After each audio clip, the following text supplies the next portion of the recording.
විශේෂම දේ තමයි මේ ලංකාවේ මිනිස්සුන්ට තියෙනවා තව කෙනෙක්ගේ අඩුපාඩුවක් කිව්වේ නැත්තම් නින්ද යන්නේ නැති ප්‍රශ්නයක්. කෙට්ටු වෙලාලු, මහත් වෙලාලු, එය සමහරු කළු වෙලාලු, කලින්ට වඩා මූණේ ගෙඩි ඇවිල්ලාලු. මේ ගිය දවස් දෙක තුනේම දෙන්නේ තුන් දෙනෙක්ම ඇවිල්ලා මට කියනවා එයාලා ආදරය කරන අය, ඒ කියන්නේ එයාලගේ හස්බන්ඩ්ලා, වයිෆ්ලා, ගර්ල්ෆ්‍රෙන්ඩ්ලා, බොයිෆ්‍රෙන්ඩ්ලා මේ කියන අයගේ අඩුපාඩුවක් මොනවද?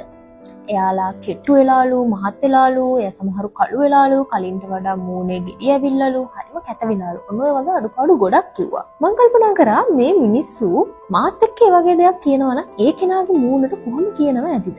සමහරු නම් ඒ කෙනා ඉන්න තැනමයි කිව්වේ. මෙහෙම කියනකොට ඒ කෙනාට මොන වගේ දැනෙනවද? අපි කාගෙත් අඩුපාඩු තියෙනවා. හැබැයි ඒක කියන්න ඕන තැනක් තියෙනවා, කියන්න ඕන විදිහක් තියෙනවා. විශේෂම දේ තමයි මේ ලංකාවේ මිනිස්සුන්ට තියෙනවා තව කෙනෙක්ගේ අඩුපාඩුවක් කිව්වේ නැත්තම් නින්ද යන්නේ නැති ප්‍රශ්නයක්. ඒ කියන්නේ ඔයා කළු වෙලා, ඔයා කැත වෙලා, ඔයා මහත් වෙලා, ඔයා කෙට්ටු වෙලා මෙන්න මේ වගේ දේවල්. හැබැයි ඒ කියන කවුරුත්ම ඔයාලා හිතනවද රූපරාජිනියෝ එහෙම නැත්නම් හැන්සම් බොයිස්ලා ඒ වගේ කියලා? නැහැ. ඒ කියන අය කවදාවත් කණ්ණාඩි ඉස්සරහට කියලා Taman දිහා බලලා නෙමෙයි මේ කතා කරන්නේ. Taman දිහා බැලුවා නම් තේරෙනවා ඒ කෙනා ළඟ කොච්චර අඩුපාඩු තියෙනවද කියලා. ඉතින් මතක තියාගන්න කා ගැන හරි අඩුපාඩුවක් කියන්න කලින් දෙපාරක් හිතන්න. මොකද පොසිටිව් නෙගටිව් කියලා දෙකක් තියෙනවා. කෙනෙක්ගේ ඔළුවට යන අදහස ගොඩක් වෙනස් වෙන්න පුළුවන්. ඒ කෙනාට ඒක බලපාන විදිහත් ගොඩක් වෙනස් වෙන්න පුළුවන්. ඒ වගේම තමයි ඒ කෙනාගේ හැදෙන්න අඩුපාඩුවක් තියෙනවා නම්, බාහිර පෙනුමේ මොන හරි අඩුපාඩුවක් තියෙනවා නම් ඒව හදාගන්න ඒ කෙනාට උදව් කරන්න. එහෙම නැතුව ඒ කෙනාව පහත් කරලා කතා කරන්නේ නැතුව ඒ කෙනාට ඒ දේෙන් ගොඩ එන්න ඔයා උදව් කරන්න. ඒ රටේ